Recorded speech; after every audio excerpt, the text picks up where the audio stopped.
நேயர்களுக்கு வணக்கம். இன்றைய மதிய நேர பிரதான செய்திகள். முதலில் தலைப்புச் செய்திகள். சுகாதாரத்துறை விடுத்துள்ள எச்சரிக்கை. அனுர ஆலையில் மூழ்கி போன ரணில் தென்னிலங்கை அரசியலில் ஏற்படவுள்ள மாற்றம். நாட்டுக்குள் நுழைய போகும் தாளமுக மக்களுக்கு வழங்கப்பட்டுள்ள அவசர எச்சரிக்கை. கிளிநொச்சியில் வீதி புனரமைப்பிற்காக கொண்டுவரப்பட்ட மண்ணில் வெடிப்பொருள். உயர்தர பரீட்சை மாணவர்களுக்கான முக்கிய அறிவிப்பு. யாழ்ப்பாணம் உள்ளிட்ட பகுதிகளுக்கு வெள்ள அபாயம் விடுக்கப்பட்ட எச்சரிக்கை.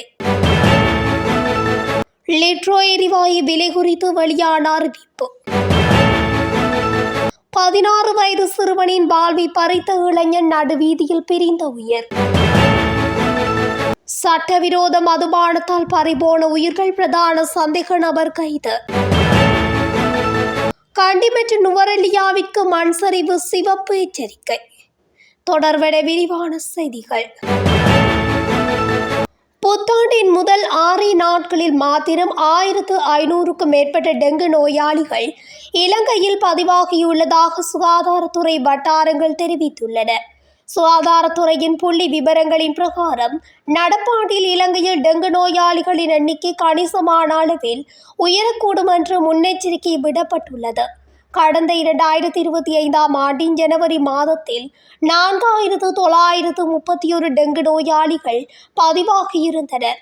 எனினும் இந்த ஆண்டின் ஜனவரி மாதத்தின் முதல் 6 நாட்களில் மாத்திரம் 1598 டெங்கு நோயாளிகள் பதிவாகியுள்ளனர். 2 நாட்களுக்கு மேற்பட்ட காய்ச்சல், தசை நார்களில் வேதனை, மூட்டுகளில் கடுமையான வலி, கண்களின் கீழ் பகுதியில் வலி அல்லது வாந்தி போன்ற அறிகுறிகள் தென்பட்டால் உடனடியாக மருத்துவர் ஒருவரை அணுகி சிகிச்சை பெற்றுக் கொள்ளுமாறு பொதுமக்களை சுகாதாரத்துறை அறிவுறுத்தியுள்ளது. இலங்கையில் ஏற்பட்ட பொருளாதார நெருக்கடி காரணமாக ஏற்பட்ட பின்னடைவுகளை அடுத்து நாட்டை பொறுப்பேற்ற முன்னாள் ஜனாதிபதி ரணில் விக்ரமசிங்க அதனை வெற்றிகரமாக நிறைவேற்றியிருந்தார். இந்நிலையில் இலங்கையின் அடுத்த ஜனாதிபதி அவர்தான் என பலரும் எண்ணியிருந்த நிலையில் திடீரென ஏற்பட்ட அனுராலையால் அவரின் அரசியல் வாழ்க்கை நிர்மூலமாகியது. ஜனாதிபதி தேர்தலில் அடைந்த ரணில் அரசியல் செயற்பாடுகள் இருந்து விலகி இருக்க திட்டமிட்டுள்ளதாக தகவல்கள் வெளியாகியுள்ளன. இவ்வாறான நிலையில் நாட்டின் சககால அரசியல் நிலவரம் ஒரு குழப்பம் நிறைந்த ஒன்றாக மாறி வருவதாக அரசியல் அவதானிகள் தெரிவித்துள்ளனர். பலமான நிலையிலுள்ள அனுர அரசாங்கத்துக்குள் உட்கட்சி பூசல் வெடித்துள்ள நிலையில் அது எப்போது வேண்டுமானாலும் வெடிக்கலாம் என்ற நிலைப்பாடு காணப்படுகின்றது. அனுர அரசின் பலவீனத்தை பயன்படுத்தி அரசியலில் இருந்து ஓரங்கட்டப்பட்டுள்ள அரசியல்வாதிகள் தம்மை பலப்படுத்தி தேர்தல் ஒன்றை எதிர்கொள்ள தயாராகி வருகின்றனர். இவ்வாறான நிலையில் ஐக்கிய தேசிய கட்சி மற்றும் ஐக்கிய மக்கள் சக்தி ஒன்றாக இணைந்து பலமான கட்சியாக மாற திட்டமிட்டுள்ளது. இதுவரை காலமும் கட்சி தலைமைத்துவத்தை தன்னகத்தை வைத்திருந்த ரணில் விக்ரமசிங்க அதனை சஜித்திற்கு வழங்கிய ஐக்கிய தேசிய கட்சி யானை சின்னத்தில் தேர்தலில் போட்டியிட திட்டமிடப்படுகிறது. இதற்கு இரு கட்சிகளையும் சேர்ந்த சிரேஷ்ட உறுப்பினர்கள் பச்சை கொடி காட்டிய போதும் சஜித் பிரேமதாச கடும் எதிர்ப்பு வெளியிட்டு வருவதாக தெரிய வருகிறது. இந்நிலையில் ஐக்கிய மக்கள் சக்தியின் நாடாளுமன்ற உறுப்பினரான கர்சடி சில்வா ரணில் விக்ரமசிங்கவுடன் இணைந்து செயற்பட திட்டமிட்டுள்ளார். அதற்காக ரணிலுக்கு மிகவும் நெருக்கமான நண்பர் மூலம் தூது அனுப்பியுள்ளார். எனினும் அதற்கு ரணில் மறுப்பு தெரிவித்துள்ளதாக தெரிவிக்கப்படுகிறது. கடந்த காலங்களில் ஐக்கிய மக்கள் சக்திக்கும் ஐக்கிய தேசிய கட்சிக்கும் இடையில் பெரும் சர்ச்சை ஏற்படுத்தி வந்த நபராக முன்னாள் அமைச்சர் ஹர்சடி சில்வா அடையாளப்படுத்தப்பட்டுள்ளார். இந்நிலையில் ஏற்கனவே கர்சவுக்கு அழைப்பு விடுக்கப்பட்ட போதும் அவர் வரவில்லை. தற்போது அதற்கான காலம் கடந்துள்ளதாக ரணில் குறிப்பிட்டுள்ளார். தற்போதைய நிலையில் சஜித் பலமான நிலையில் உள்ளதால் அவரின் வெற்றியை உறுதிப்படுத்தும் வகையில் செயற்பாடுகள் அமைய வேண்டும் என ரணில் வலியுறுத்தியுள்ளதாக தெரிவிக்கப்படுகிறது. ஏற்கனவே கட்சி தலைமையில் இருந்து விலகி அதனை சஜித்துக்கு வழங்க தயாராக இருப்பதாக ரணில் விக்ரமசிங்க அறிவித்திருந்தமை குறிப்பிடத்தக்கது. வங்காள விரிகுடாவில் உருவாகியுள்ள தாளமுக்கமானது நாளை பிற்பகல் வேளையில் ஹமாந்தோட்டை மற்றும் கல்முனை ஆகிய பிரதேசங்களுக்கு இடைப்பட்ட பகுதியினூடாக நாட்டுக்குள் நுழையக்கூடும் என வளிமண்டலவியல் திணைக்களத்தின் பணிப்பாளர் நாயகம் அதுல கருணாநாயக்க தெரிவித்துள்ளார். சீரற்ற வானிலை நிலைமை தொடர்பில் தெளிவுபடுத்தும் விசேட ஊடகவியலாளர் சந்திப்பில் கலந்து கொண்டு கருத்து வெளியிடும் போது அவர் இந்த விடயத்தை தெரிவித்துள்ளார். இந்த தாளமுகமானது தற்போது நாட்டின் கிழக்கு கரையோர பகுதியான பொத்துவிலுக்கு தென்கிழக்கே சுமார் 350 கிலோமீட்டர் தொலைவில் நிலை கொண்டுள்ளது.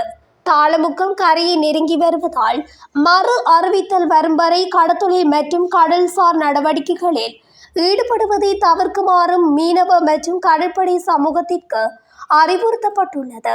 இதேவேளை இலங்கைக்கு தென்கிழக்காக வங்காள விரிகுடா கடற்பரப்பில் நிலை கொண்டுள்ள தாளமுகம் காரணமாக நாட்டில் மிக அதிக சரிவு கொண்ட கனமழை பெய்யும் பட்சத்தில் நீர்நிலைகளின் நீர்மட்டம் மிக வேகமாக உயரக்கூடும் என நீர்ப்பாசன திணைக்களம் தெரிவித்துள்ளது.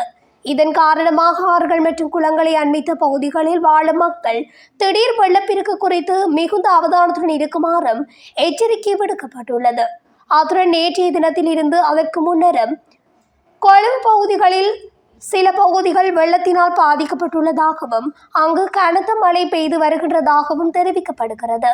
அத்துடன் மட்டக்களப்பு, காலி ஆகிய மாவட்டங்களிலும் இவ்வாறு கனத்த மழை நேற்று முன்தினத்திலிருந்து பெய்து வருவதாகவும் இதனால் அங்கும் தாழ்நில பகுதிகளில் வெள்ளம் ஓடியதாகவும் இதனால் போக்குவரத்து பாதிக்கப்பட்டதாகவும் தெரிவிக்கப்பட்டுள்ளது. கிளிநொச்சியில் வீதி புனரமைப்பிற்காக கொண்டுவரப்பட்ட மண்ணில் வெடிபொருள் காணப்பட்டுள்ளது.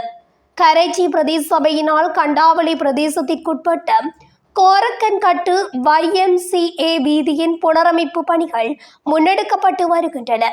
இந்த நிலையில் வீதி புனரமைப்புக்காக மணல் கொண்டுவரப்பட்டுள்ளது. இவ்வாறு கொண்டுவரப்பட்ட கிரவல் மண்ணில் வெடிபொருள் அவதானிக்கப்பட்டுள்ளமை குறிப்பிடத்தக்கது. 2025ஆம் ஆண்டுக்கான கல்வி பொது தராதர உயர்தர பரீட்சையின் சில பாடங்களுக்கு தோற்ற முடியாமல் போன மாணவர்களுக்கான பரீட்சைகள் எதிர்வரும் 2026 ஜனவரி 12ஆம் தேதி முதல் 20ஆம் தேதி வரை நடைபெறும் என பரீட்சைகள் திணைக்களம் அறிவித்துள்ளது. சீரற்ற வானிலை மற்றும் வெள்ளப்பெருக்கு போன்ற அனர்த்தங்களால் நாட்டின் பல பாகங்களிலும் பரீட்சை நடவடிக்கைகள் பாதிக்கப்பட்டிருந்தன. இக்கால பகுதியில் நடத்த திட்டமிடப்பட்டிருந்த பரீட்சைகளுக்கு சமூகம் அளிக்க முடியாத மாணவர்களுக்காகவே இந்த புதிய திகதிகள் அறிவிக்கப்பட்டுள்ளன. இது தொடர்பான மேலதிக விவரங்களை பரீட்சைகள் திணைக்களத்தின் உத்தியோகபூர்வ இணையதளத்தின் ஊடாக அறிந்து கொள்ள முடியும் என பரீட்சைகள் திணைக்களம் அறிவித்துள்ளது. யாழ்ப்பாணம் உள்ளிட்ட நாட்டின் பல பகுதிகளுக்கு வெள்ள அபாய முன்னெச்சரிக்கை விடுக்கப்பட்டுள்ளது. இந்த அனைத்து எச்சரிக்கை நேற்றிரவு 11 மணியளவில் நீர்ப்பாசன திணைக்களம் விடுத்துள்ளது. இதற்கமைய அம்பாறை, மட்டக்களப்பு, பொலனறுவை, அனுராதபுரம், திருகோணமலை, வவுனியா மற்றும் யாழ்ப்பாணம் மாவட்டங்களில் ஆறுகளை அண்மித்த பகுதிகளில் வெள்ள அபாயம் குறித்து அறிவிக்கப்பட்டுள்ளது. வளிமண்டலவியல் திணைக்களத்தின் எதிர்கூறலுக்கமைய ஊவா, கிழக்கு, மத்திய, வடமத்திய மற்றும் வடக்கு மாகாணங்களில் ஆறுகள் அமைந்துள்ள இடங்களில் அதிகளவு மழைவீழ்ச்சி கிடைப்பதற்கு இடமுள்ளதாக தெரிவிக்கப்பட்டுள்ளது. அத்துடன் மேல் மாகாணத்திலும் அதிலும் குறைவாக கொழும்பு மாவட்டத்தில் நேற்றைய தினம் கனத்த மழை பெய்ததாகவும் இதனால் அங்கு போக்குவரத்து பாதிக்கப்பட்டதாகவும் தாழ்நில பகுதிகளில் வெள்ளம் ஓடியதாகவும் தெரிவிக்கப்பட்டுள்ளது. இதனால் குறித்த மாவட்டங்களில் தாழ்நிலங்களில் வசிக்கும் மக்கள் அவதானத்துடன் இருக்க வேண்டும் என எச்சரிக்கை விடுக்கப்பட்டுள்ளது. ஏதேனும் அனர்த்த நிலை ஏற்படுமாயின் 117 என்ற துரித தொலைபேசி இலக்கத்துக்கு அறியப்படுத்துமாறும் கோரப்பட்டுள்ளது. மேலும் பொத்துவிலுக்கு தென்கிழக்காக சுமார் 580 கிலோமீட்டரில் உருவாகியுள்ள காற்றழுத்த தாழ்வு மையம் இன்று கிழக்கு மாகாணத்தின் கரையோரத்தை நெருங்க உள்ளதாக யாழ் பல்கலைக்கழக புவியியல் துறை பேராசிரியர் நாகமுத்து பிரதீபராஜா தெரிவித்துள்ளார்.